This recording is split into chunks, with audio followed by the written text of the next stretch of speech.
debo a la conjunción de un espejo y de una enciclopedia el descubrimiento de Ukbar. El espejo inquietaba el fondo de un corredor en una quinta de la calle Gaona, en Ramos Mejía. La enciclopedia falazmente se llama The Anglo-American Encyclopedia New York, 1917, y es una reimpresión literal, pero también morosa, de la Enciclopedia Británica de 1902. El hecho se produjo hará unos 5 años. Bioy Casares había cenado conmigo esa noche y nos demoró una vasta polémica sobre la ejecución de una novela en primera persona, cuyo narrador omitiera o desfigurara los hechos e incurriera en diversas contradicciones, que permitieran a unos pocos lectores a muy pocos lectores la adivinación de una realidad atroz o banal. Desde el fondo remoto del corredor, el espejo nos acechaba. Descubrimos, en la alta noche ese descubrimiento es inevitable, que los espejos tienen algo monstruoso. Entonces Bioy Casares recordó que uno de los heresiarcas de Ukbar había declarado que los espejos y la cópula son abominables, porque multiplican el número de los hombres. Le pregunté el origen de esa memorable sentencia y me contestó que The Anglo-American Encyclopedia la registraba,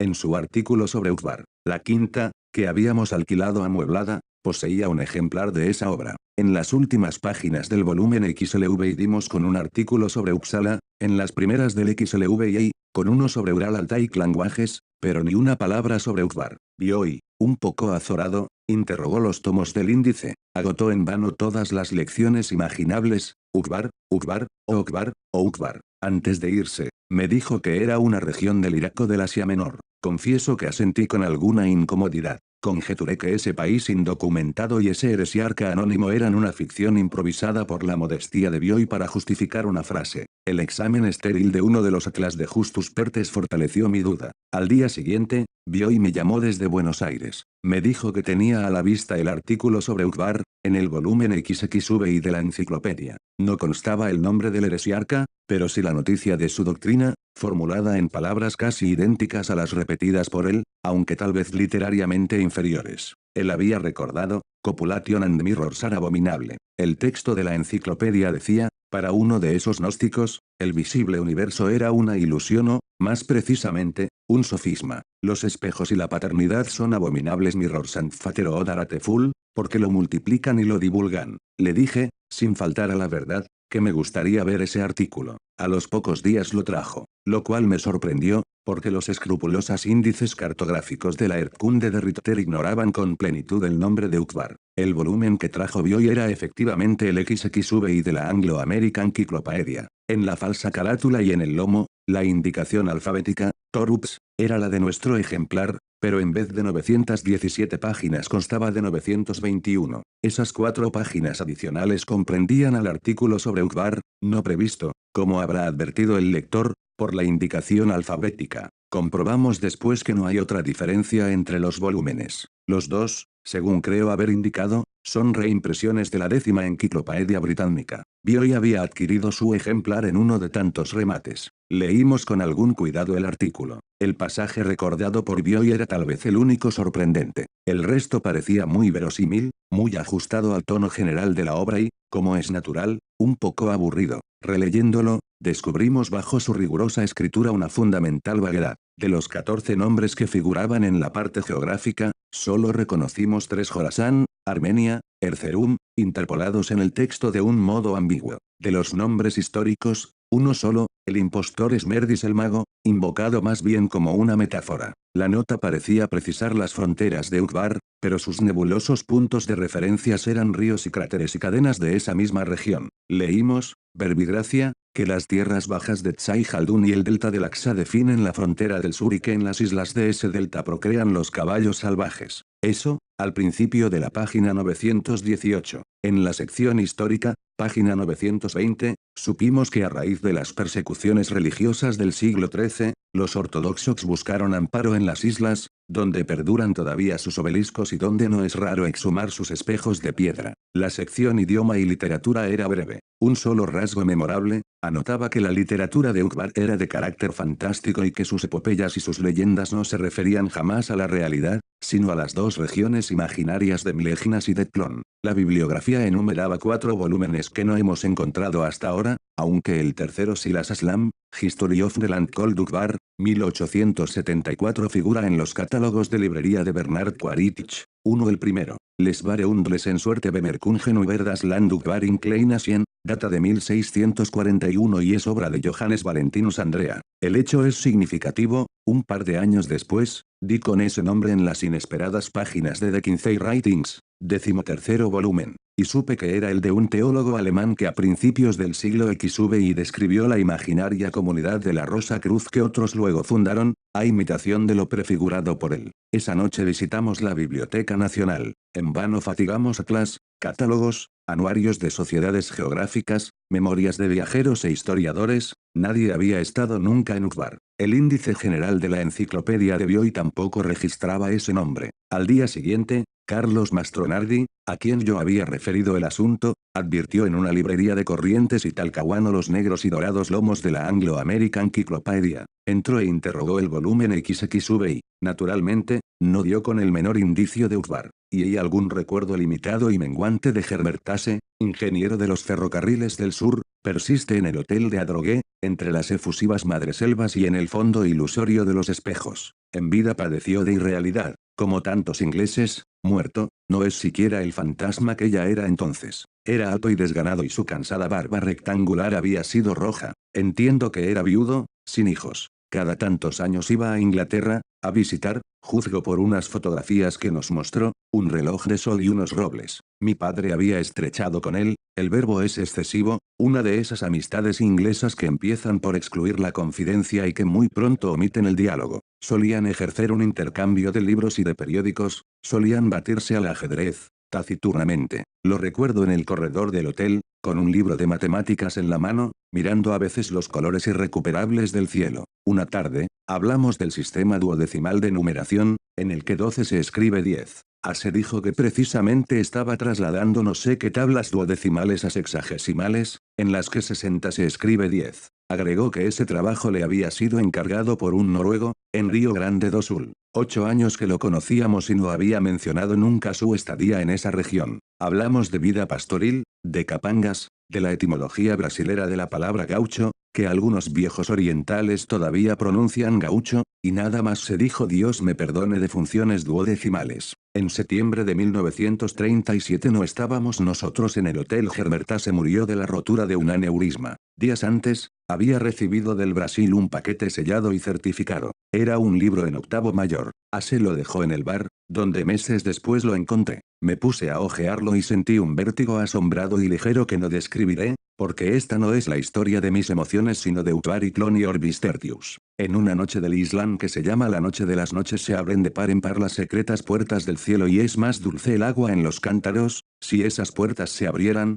no sentiría lo que en esa tarde sentí. El libro estaba redactado en inglés y lo integraban 1001 páginas. En el amarillo lomo de cuero leí estas curiosas palabras que la falsa carátula repetía: A First Encyclopedia of Clone Volúmenes. XI. Laer to Hanger. No había indicación de fecha ni de lugar. En la primera página y en una hoja de papel de seda que cubría una de las láminas en colores había estampado un óvalo azul con esta inscripción: Orbis Tertius. Hacía 2 años que yo había descubierto en un tomo de cierta enciclopedia práctica una somera descripción de un falso país. Ahora me deparaba el azar algo más precioso y más arduo. Ahora tenía en las manos un vasto fragmento metódico de la historia total de un planeta desconocido, con sus arquitecturas y sus barajas, con el pavor de sus mitologías y el rumor de sus lenguas, con sus emperadores y sus mares, con sus minerales y sus pájaros y sus peces, con su álgebra y su fuego, con su controversia teológica y metafísica, todo ello articulado, coherente, sin visible propósito doctrinal o tono paródico. En el 11º tomo de que hablo hay alusiones a tomos ulteriores y precedentes.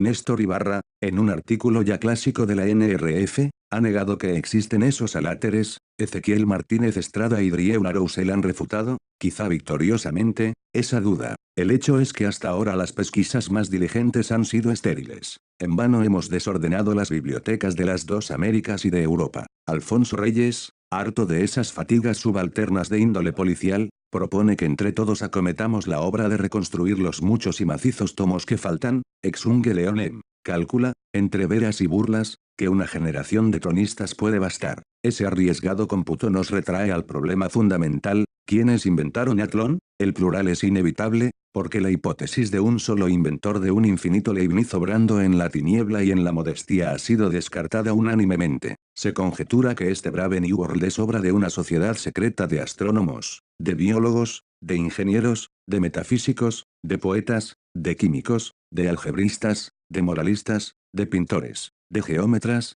dirigidos por un oscuro hombre de genio. Abundan individuos que dominan esas disciplinas diversas, pero no los capaces de invención y menos los capaces de subordinar la invención a un riguroso plan sistemático. Ese plan es tan vasto que la contribución de cada escritor es infinitesimal. Al principio se creyó que Tlön era un mero caos, una irresponsable licencia de la imaginación, ahora se sabe que es un cosmos y las íntimas leyes que lo rigen han sido formuladas, siquiera en modo provisional. Básteme recordar que las contradicciones aparentes del onceno tomo son la piedra fundamental de la prueba de que existen los otros, tan lúcido y tan justo es el orden que se ha observado en él. Las revistas populares han divulgado, con perdonable exceso, la zoología y la topografía de Tlön. Yo pienso que sus tigres transparentes y sus torres de sangre no merecen, tal vez, la continua atención de todos los hombres. Yo me atrevo a pedir unos minutos para su concepto del universo. Un minuto para siempre que los argumentos de Berkeley no admiten la menor réplica y no causan la menor convicción.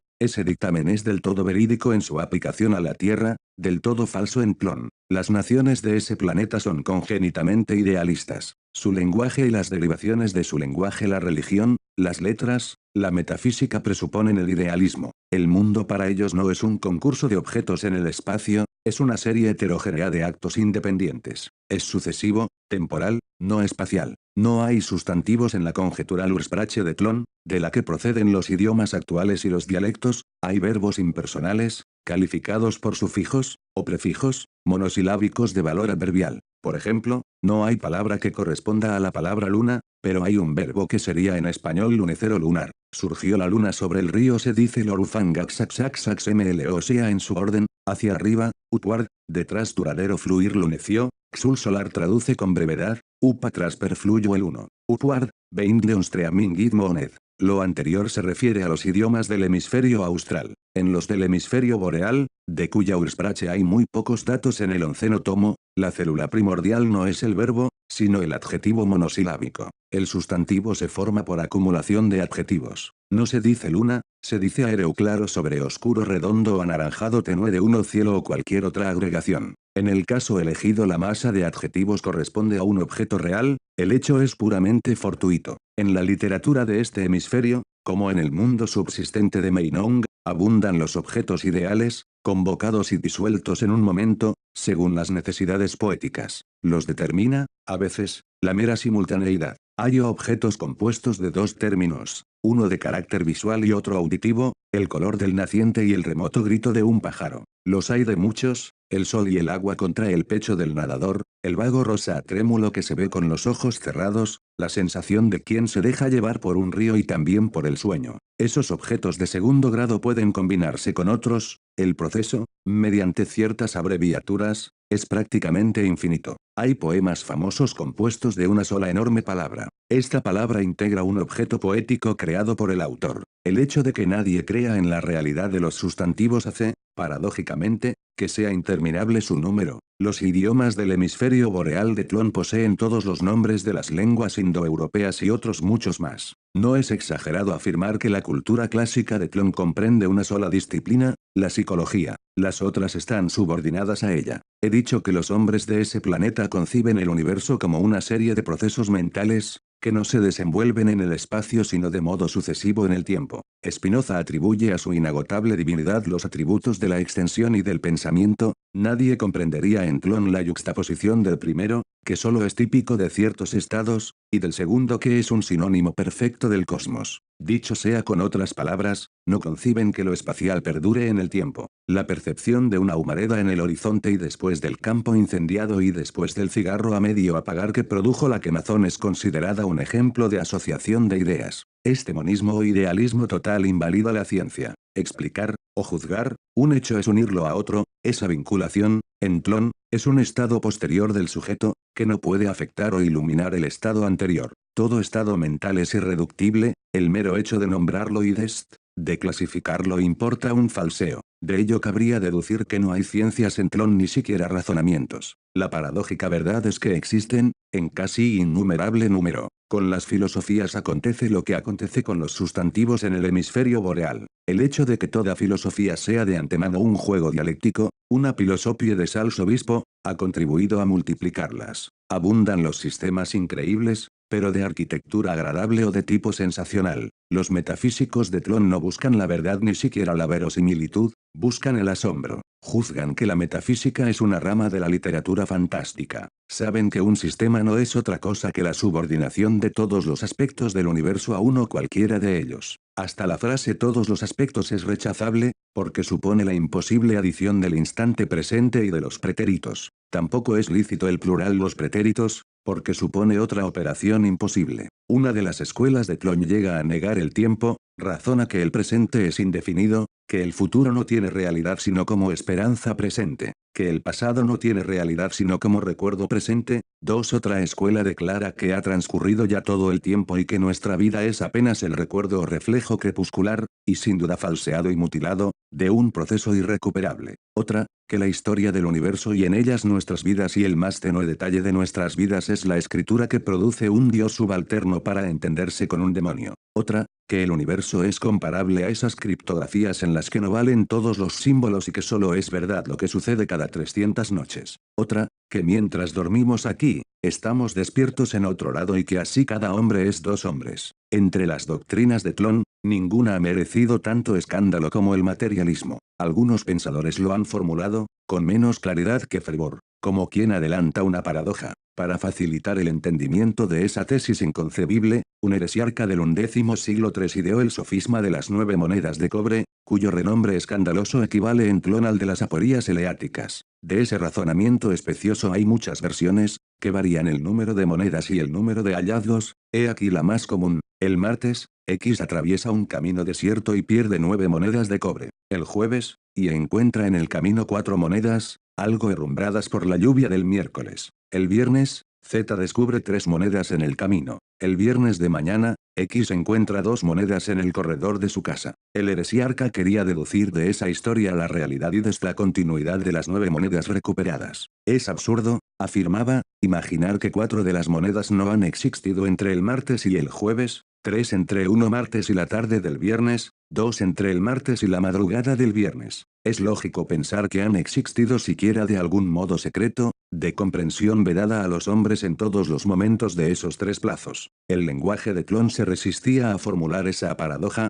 los más no la entendieron. Los defensores del sentido común se limitaron, al principio, a negar la veracidad de la anécdota. Repitieron que era una falacia verbal, basada en el empleo temerario de 2 voces neológicas, no autorizadas por el uso y ajenas a todo pensamiento severo, los verbos encontrar y perder, que comportan una petición de principio, porque presuponen la identidad de las 9 primeras monedas y de las últimas. Recordaron que todo sustantivo, hombre, moneda, jueves, miércoles, lluvia, solo tiene un valor metafórico. Denunciaron la pérfida circunstancia algo herrumbradas por la lluvia del miércoles, que presupone lo que se trata de demostrar, la persistencia de las 4 monedas, entre el jueves y el martes. Explicaron que una cosa es igualdad y otra identidad y formularon una especie de reductio ad absurdum, o sea el caso hipotético de 9 hombres que en 9 sucesivas noches padecen un vivo dolor. ¿No sería ridículo, interrogaron, pretender que ese dolor es el mismo? 4 dijeron que al heresiarca no lo movía sino el blasfematorio propósito de atribuir la divina categoría de ser a unas simples monedas y que a veces negaba la pluralidad y otras no. Argumentaron, si la igualdad comporta la identidad, habría que admitir asimismo que las 9 monedas son una sola. Increíblemente, esas refutaciones no resultaron definitivas. A los 100 años de enunciado el problema, un pensador no menos brillante que el heresiarca pero de tradición ortodoxa, formuló una hipótesis muy audaz. Esa conjetura feliz afirma que hay un solo sujeto, que ese sujeto indivisible es cada uno de los seres del universo y que estos son los órganos y máscaras de la divinidad. X es Y y es Z. Z descubre 3 monedas porque recuerda que se le perdieron a X. X encuentra 2 en el corredor porque recuerda que han sido recuperadas las otras. El 11º tomo deja entender que 3 razones capitales determinaron la victoria total de ese panteísmo idealista. La primera, el repudio del solipsismo; la segunda, la posibilidad de conservar la base psicológica de las ciencias, la tercera, la posibilidad de conservar el culto de los dioses. Schopenhauer, el apasionado y lúcido Schopenhauer, formula una doctrina muy parecida en el primer volumen de Parerga und Paralipomena.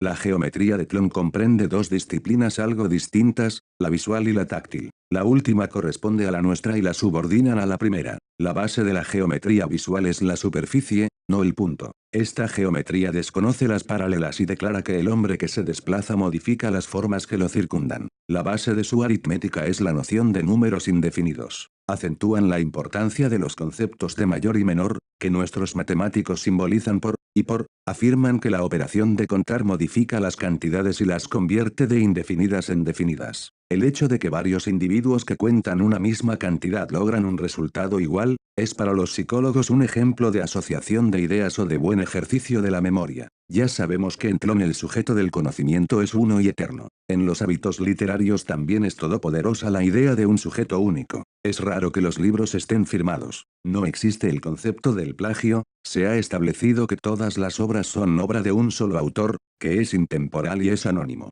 La crítica suele inventar autores, elige dos obras disímiles, el Tao Te Ching y las 1001 noches, digamos, las atribuye a un mismo escritor y luego determina con probidad la psicología de ese interesante hombre de lettres. También son distintos los libros. Los de ficción abarcan un solo argumento, con todas las permutaciones imaginables. Los de naturaleza filosófica invariablemente contienen la tesis y la antítesis, el riguroso pro y el contra de una doctrina. Un libro que no encierra su contralibro es considerado incompleto. Siglos y siglos de idealismo no han dejado de influir en la realidad. No es infrecuente, en las regiones más antiguas de Tlön, la duplicación de objetos perdidos. Dos personas buscan un lápiz, la primera lo encuentra y no dice nada, la segunda encuentra un segundo lápiz no menos real, pero más ajustado a su expectativa. Esos objetos secundarios se llaman Ronir y son, aunque de forma desairada, un poco más largos. Hasta hace poco los Ronir fueron hijos casuales de la distracción y el olvido. Parece mentira que su metódica producción cuente apenas 100 años, pero así lo declara el 11º tomo. Los primeros intentos fueron estériles. El modus operandi, sin embargo, merece recordación. El director de una de las cárceles del estado comunicó a los presos que en el antiguo lecho de un río había ciertos sepulcros y prometió la libertad a quienes trajeran un hallazgo importante. Durante los meses que precedieron a la excavación les mostraron láminas fotográficas de lo que iban a hallar. Ese primer intento probó que la esperanza y la avidez pueden inhibir. Una semana de trabajo con la pala y el pico no logró exhumar otro ron que una rueda herrumbrada, de fecha posterior al experimento. Este se mantuvo secreto y se repitió después en 4 colegios. En 3 fue casi total el fracaso, en el cuarto, cuyo director murió casualmente durante las primeras excavaciones, los discípulos exhumaron o produjeron una máscara de oro, una espada arcaica, 2 o 3 ánforas de barro y el verdinoso y mutilado torso de un rey con una inscripción en el pecho que no se ha logrado aún descifrar. Así se descubrió la improcedencia de testigos que conocieran la naturaleza experimental de la busca. Las investigaciones en masa producen objetos contradictorios, ahora se prefiere los trabajos individuales y casi improvisados. La metódica elaboración de Ronir, dice el 11º tomo, ha prestado servicios prodigiosos a los arqueólogos. Ha permitido interrogar y hasta modificar el pasado, que ahora no es menos plástico y menos dócil que el porvenir. Hecho curioso, los Ronir de segundo y de tercer grado, los Ronir derivados de otro ron, los Ronir derivados del ron de un ron exageran las aberraciones del inicial, los de quinto son casi uniformes. Los de noveno se confunden con los de segundo, en los de 11º hay una pureza de líneas que los originales no tienen. El proceso es periódico, el ron de 12º grado ya empieza a decaer. Más extraño y más puro que todo ron es a veces el la cosa producida por sugestión, el objeto educido por la esperanza. La gran máscara de oro que he mencionado es un ilustre ejemplo. Las cosas se duplican en Tlön, propenden asimismo a borrarse y a perder los detalles cuando los olvida la gente. Es clásico el ejemplo de un umbral que perduró mientras lo visitaba un mendigo y que se perdió de vista a su muerte. A veces unos pájaros, un caballo, han salvado las ruinas de un anfiteatro. Salto Oriental, 1940. Postdata de 1947. Reproduzco el artículo anterior tal como apareció en la Antología de la Literatura Fantástica, 1940, sin otra escisión que algunas metáforas y que una especie de resumen burlón que ahora resulta frívolo. Han ocurrido tantas cosas desde esa fecha, me limitaré a recordarlas. En marzo de 1941 se descubrió una carta manuscrita de Gunnar Elfjord en un libro de Hinton que había sido de Herbert Tasse. El sobre tenía el sello postal de Ouro Preto, la carta elucidaba enteramente el misterio de Tlön. Su texto corrobora las hipótesis de Martínez Estrada. A principios del siglo XVII, en una noche de Lucerna o de Londres, empezó la espléndida historia. Una sociedad secreta y benévola, que entre sus afilados tuvo a Dalgarno y después a George Merkeley, surgió para inventar un país. En el vago programa inicial figuraban los estudios herméticos, la filantropía y la cábala. De esa primera época data el curioso libro de Andrea. Al cabo de unos años de conciliábulos y de síntesis prematuras comprendieron que una generación no bastaba para articular un país. Resolvieron que cada uno de los maestros que la integraban eligiera un discípulo para la continuación de la obra. Esa disposición hereditaria prevaleció, después de un hiato de 2 siglos la perseguida fraternidad resurge en América. Hacia 1824, en Memphis, Tennessee, uno de los afiliados conversa con el ascético millonario Ezra Buckley. Este lo deja hablar con algún desdén y se ríe de la modestia del proyecto. Le dice que en América es absurdo inventar un país y le propone la invención de un planeta. A esa gigantesca idea añade otra, hija de su nihilismo 5, la de guardar en el silencio la empresa enorme. Circulaban entonces los 20 tomos de la Enciclopedia Británica. Buckley sugiere una enciclopedia metódica del planeta ilusorio. Les dejará sus cordilleras auríferas, sus ríos navegables, sus praderas holladas por el toro y por el bisonte, sus negros, sus prostíbulos y sus dólares, bajo una condición: la obra no pactará con el impostor Jesucristo. Buckley descree de Dios, pero quiere demostrar al Dios no existente que los hombres mortales son capaces de concebir un mundo. Buckley es envenenado en Baton Rouge en 1828, en 1914 la sociedad remite a sus colaboradores, que son 300, el volumen final de la primera enciclopedia de Tlön. La edición es secreta, los 40 volúmenes que comprende, la obra más vasta que han acometido los hombres, serían la base de otra más minuciosa, redactada no ya en inglés, sino en alguna de las lenguas de Tlön. Esa revisión de un mundo ilusorio se llama provisoriamente Orbis Tertius y uno de sus modestos demiurgos fue Herbert Tasse, no sé si como agente de Gunnar Elfjord o como afiliado. Su recepción de un ejemplar del 11º tomo parece favorecer lo segundo. ¿Pero y los otros? Hacia 1942 arreciaron los hechos. Recuerdo con singular nitidez uno de los primeros y me parece que algo sentí de su carácter premonitorio. Ocurrió en un departamento de la calle Laprida, frente a un claro y alto balcón que miraba el ocaso. La princesa de Faucigny-Lucinge había recibido de Poitiers su vajilla de plata. Del vasto fondo de un cajón rubricado de sellos internacionales iban saliendo finas cosas inmóviles, platería de Utrecht y de París con dura fauna heráldica, un samovar. Entre ellas con un perceptible y tenue temblor de pájaro dormido latía misteriosamente una brújula. La princesa no la reconoció. La aguja azul anhelaba el norte magnético, la caja de metal era cóncava, las letras de la esfera correspondían a uno de los alfabetos de Tlön. Tal fue la primera intrusión del mundo fantástico en el mundo real. Un azar que me inquieta hizo que yo también fuera testigo de la segunda. Ocurrió unos meses después, en la pulpería de un brasilero, en la Cuchilla Negra. Amorim y yo regresábamos de Sant'Anna. Una creciente del río Tacuarembó nos obligó a probar, y a sobrellevar, esa rudimentaria hospitalidad. El pulpero nos acomodó unos catres crujientes en una pieza grande, entorpecida de barriles y cueros. Nos acostamos, pero no nos dejó dormir hasta el alba la borrachera de un vecino invisible, que alternaba de nuestros inextricables con rachas de milongas, más bien con rachas de una sola milonga. Como es de suponer, atribuimos a la fogosa caña del patrón ese griterío insistente. A la madrugada, el hombre estaba muerto en el corredor. La aspereza de la voz nos había engañado, era un muchacho joven. En el delirio se le habían caído del tirador unas cuantas monedas y un cono de metal reluciente, del diámetro de un dado. En vano un chico trató de recoger ese cono. Un hombre apenas acertó a levantarlo. Yo lo tuve en la palma de la mano algunos minutos, recuerdo que su peso era intolerable y que después de retirado el cono, la opresión perduró. También recuerdo el círculo preciso que me grabó en la carne. Esa evidencia de un objeto muy chico y a la vez pesadísimo dejaba una impresión desagradable de asco y de miedo. Un paisano propuso que lo tiraran al río Correntoso. Amorim lo adquirió mediante unos pesos. Nadie sabía nada del muerto, salvo que venía de la frontera. Esos conos pequeños y muy pesados, hechos de un metal que no es de este mundo, son imagen de la divinidad, en ciertas religiones de Tlön. Aquí doy término a la parte personal de mi narración. Lo demás está en la memoria, cuando no en la esperanza o en el temor, de todos mis lectores. Básteme recordar o mencionar los hechos subsiguientes, con una mera brevedad de palabras que el cóncavo recuerdo general enriquecerá o ampliará. Hacia 1944 un investigador del diario The American, de Nashville, Tennessee, exhumó en una biblioteca de Memphis los 40 volúmenes de la primera enciclopedia de Tlön. Hasta el día de hoy se discute si ese descubrimiento fue casual o si lo consintieron los directores del todavía nebuloso Orbis Tertius. Es verosímil lo segundo. Algunos rasgos increíbles del onceno tomo, verbigracia, la multiplicación de los Ronir, han sido eliminados o atenuados en el ejemplar de Memphis. Es razonable imaginar que esas tachaduras obedecen al plan de exhibir un mundo que no sea demasiado incompatible con el mundo real. La diseminación de objetos de Tlön en diversos países complementaría ese plan. 6. El hecho es que la prensa internacional voceó infinitamente el hallazgo.